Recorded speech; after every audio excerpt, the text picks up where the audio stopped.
Поводот е должничкото робство во Македонија, кое се случува, експанзијата на тоа должничко робство се случува во последните 12-13 години, иако и претходно имаше проблематичен период. Значи се случи еден сплет на настани во кои луѓето започнаа да стануваат виртуелно должни, значи должни со нереални долгови, напумпани долгови.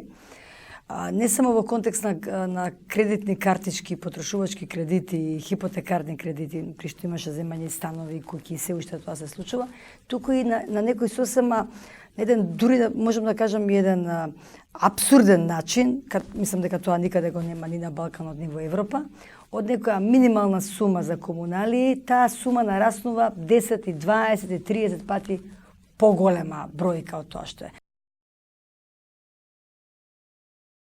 Блокирани во моментот низ тие трансакцијски сметки не проаѓаат пари, има над 88.000 според Народна банка на Република Македонија. Јас не сум го измислила, нели? Тоа е нивна бројка, плюс 130.000, значи вкупно се 130 заедно со правни субјекти. Значи физички лица и правни субјекти се над 130.000 блокирани во момент. Не тече пари, не течат пари низ тие сметки.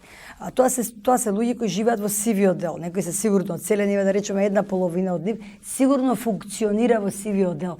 Или пак се зависи од некој друг во семејството. Значи тоа се луѓе кои многу тешко обстануваат со живење. Сега во контекст на тоа колку плаќаат во моментов на извршител, се сигурно неколку стотици илјади. Па само пензија, секој втори или трет пензионер му се одзема по 1/3 од пензија.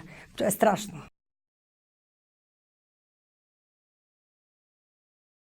Таа спрега во суштина работи на следниот начин. Можам да го парафразирам, Ѓорѓи Спасов пред некој ден имаше колумна за ова, професорот, во која пак тој го цитира Ристов, професорот по облигационно право, облигационни односи, кај што вели дека има еден многу клучен член од Законот за облигационни односи во времето на Југославија кој постоеше, кој точно определуваше колку ќе биде висината на каматата. Значи висината на каматата не смее уште еднаш да надмине висината на долгот. Тој член е изваден. Откако е изваден тој член, доверителите дигаат камати колкави што сакаат. Зашто ние имаме казнена камата во Македонија 8%, плюс имаме камата референтна стапка на Народна банка секоја полугодие, што би било најмногу 12-13%. Овде веќе имаме вртоглави камати. Значи самиот доверител создава една напумпана ситуација. Тоа доаѓа до извршителот, преку нотари, така да, вон судска е наплатата. Но, тие долгови стануваат многу долги со извршувањето, со векот на извршувањето. Извршителите, бидејќи во Македонија нема застарување на долг, изваден е тој член во времето на бившата власт, каде што има прекинување на застарувањето, што е идиотска работа, бидејќи во кривичното право имате застарување на кривично дело. Така, сега на Никола Груевски му застаре кривично дело за Македонска банка. А имаме едно чудо, илјадици луѓе кои плаќаат за банка која е ликвидирана, која не постои, плаќаат огромни суми за истата таа банка. Од 2006, 2007, 2008 година, а нема му застарува кривично дело. Тоа е бестијално, тоа не е нормално, апсурд.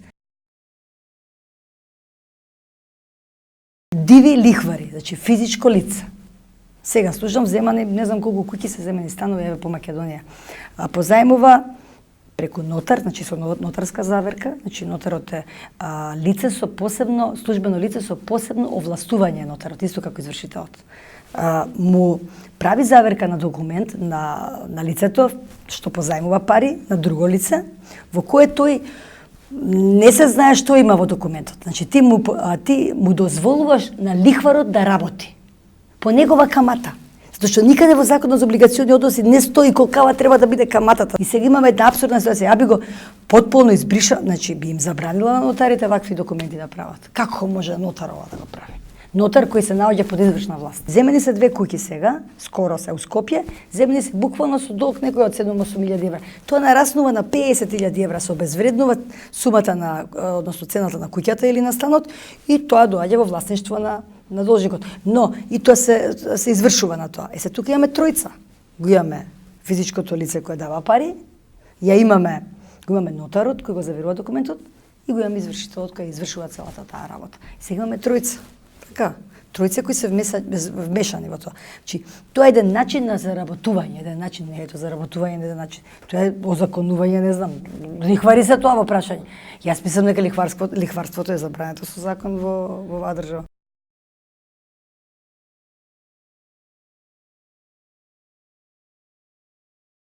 Прво, ние гледаме да ги анимираме луѓето да донесат поплаки до Министерството за правда. Зошто токму таму?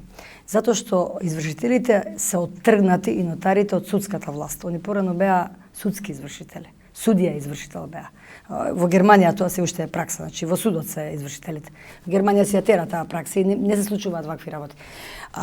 Они се оттргнати. Луѓето веќе немаат можности како да се жалат, како да дадат представки.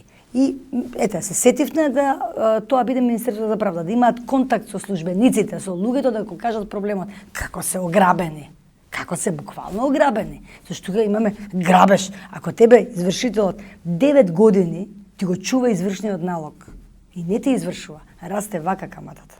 И тебе ќе ти дојде од 100 евра да платиш 10.000 евра.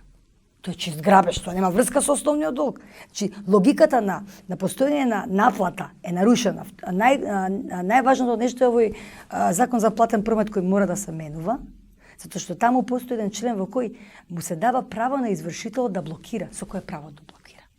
Која е поентата на извршителот да ја даде на банката налог да блокира, а банкава да го наплаќа тоа со по 50 евра? 50 евра чист грабеж, она не е доверително приказнава. Една трансакција и самите знаеме колку е. 30, 40, 50 денари. Еве 100 денари дека биде оваа специјална трансакција, така. Ама не може да ти наплати 3000 денари. Значи тука имаме чиста спрега, тоа е толку јасно. Извршителите нотарите треба да имаат една добра ревизија на нивната работа, затоа што многу големи пропуци се направени, големи прекршоци се направени и многу кривични дела. За една извршителка има дури над 68 кривични пријави до основно јавно обвинителство. Значи за една иста извршителка. Значи нарушене, тука имаме дискриминација, омаловажување, имаме па еден човек вчера рече во Правда, спомна горе кога бев на состанок, рече, па мене извршителката вака ми кажа, го имам твојот матичен број, што сака можам да ти правам. Злоупотреба на лични податоци. Тие што сакале си правеле и се уште прават што сакаат. Значи го кршат кривичниот законник. Не станува веќе муабет за нивниот закон, интерен статут и закон што го имаат извршителите. Туку се работи за кривичниот законник.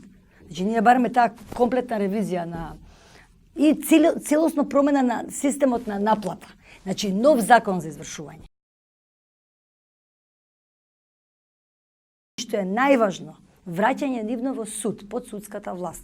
Затоа што сите овие девијации, што ние ги гледаме сега, се случени откако тие го добија овој нивен приватен статус, полуприватен, полудржавен статус од 2006 година, откако за прв пат Михајло Баневски го озваничи постоењето на приватните извршители.